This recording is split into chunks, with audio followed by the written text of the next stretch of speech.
Poor Pluto. It was totally unknown, and then it was a planet, and now it's not a planet anymore. This change in the status of planets isn't the first time such a thing has happened. Since the dawn of history, the number of things we call a planet has gone up and down. Find out why Pluto got demoted from a planet, and learn about our human history with planets on this episode of Everything Everywhere Daily.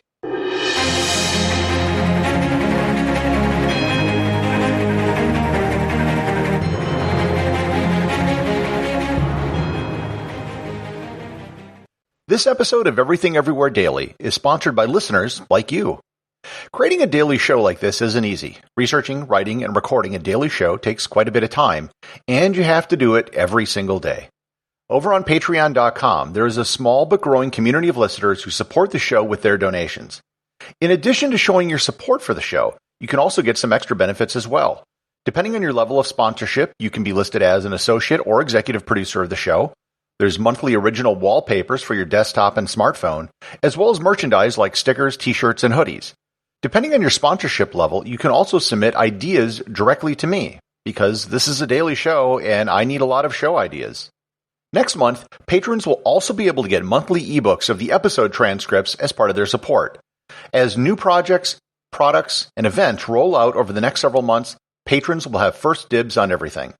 If you would like to be a sponsor, go to patreon.com/everythingeverywhere or click on the link in the show notes. Since humans first looked up at the night sky and saw twinkling lights, they noticed that some of the lights were different. They moved. They moved in regular patterns, and they could track their movement across the sky over time. These moving lights were eventually known as planets. The word planet comes from Greece, and in the Greco-Roman astronomy system, there were 7 planets: Mercury, Venus, Mars, Jupiter, Saturn, the Sun, and the Moon.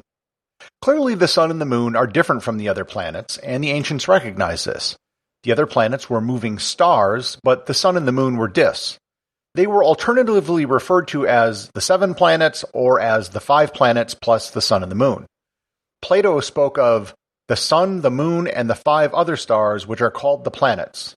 And Ptolemy noted the Sun, the Moon, and the 5 planets. The underlying assumption behind all of this is that the Earth was the center of the universe. This 5 or 7 planet view of the cosmos stood until the Copernican revolution, which established the Sun as the center of the solar system.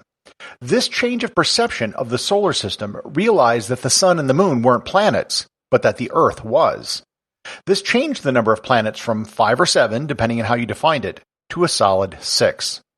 The 6 planets stood for about 280 years until telescopes became powerful enough where we could see further out in the solar system.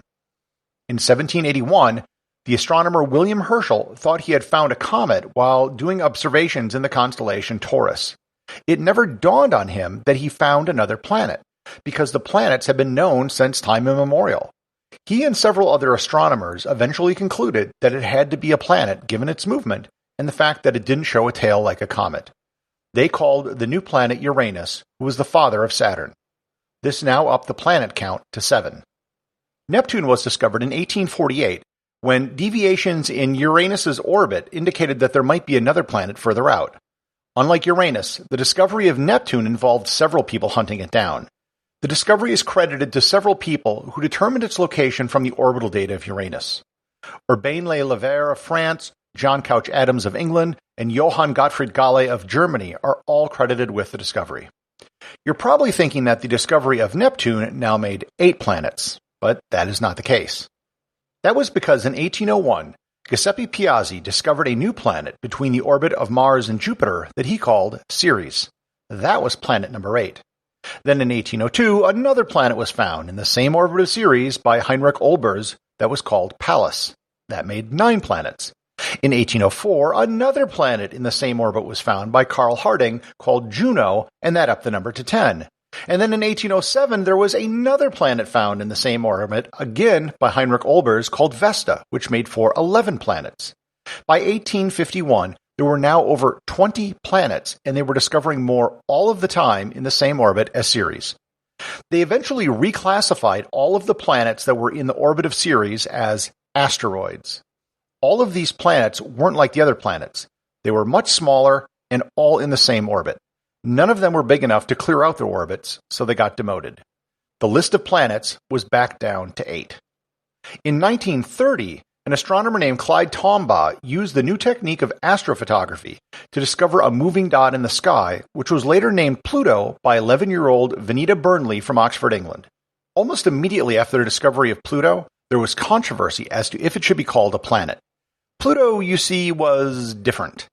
Like the 19th century controversy surrounding Ceres, there was controversy around Pluto almost immediately. Pluto was much smaller than any other planet. After the Sun, the next 8 largest things in the solar system are the other planets.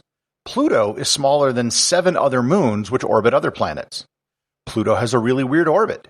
It's highly elliptical, whereas most of the other planets have near-circular orbits. It also crosses the orbit of Neptune, which no other planet does.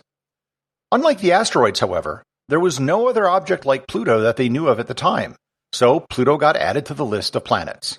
Sure, it was a bit different, but it was allowed to be a member of the club. There were officially 9 planets. But then something happened. It had been theorized that there were other objects beyond Pluto in an area that was known as the Kuiper Belt. In fact, it was estimated that there might be thousands of objects beyond Pluto. Just like the rush of asteroid belt discoveries in the 19th century, in the early 2000s we saw a rush of discoveries beyond Pluto. The list started to grow quickly.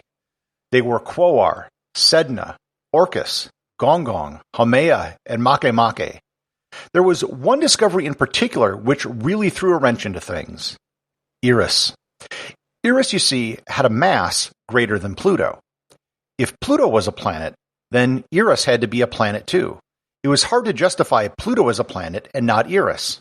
That would make 10 planets.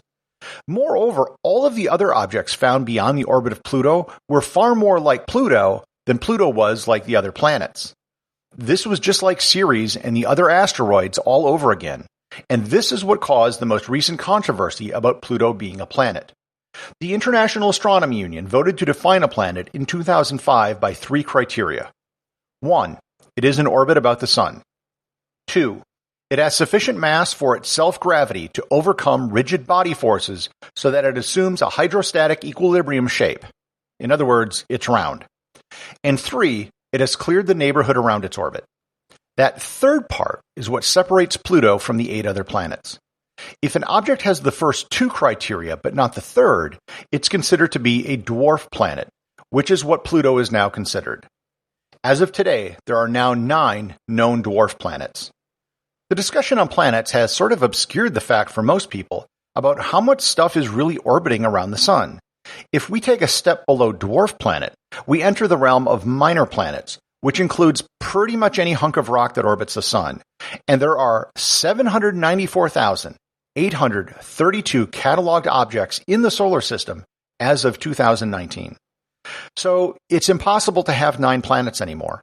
Even if Pluto were to be considered a planet, then Eris would have to be considered one too. And if we let those 2 in, then we'd have to open the door to a whole bunch of other objects, which would almost certainly grow over time, most probably to a very large number. So rather than lamenting the loss of Pluto as a planet, celebrate its new position as king of the dwarf planets.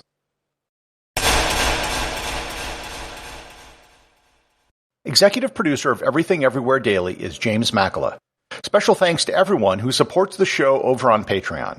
Please remember to leave a review over on Apple Podcasts. Even a simple review can really help the show get discovered in the sea of other podcasts that are out there.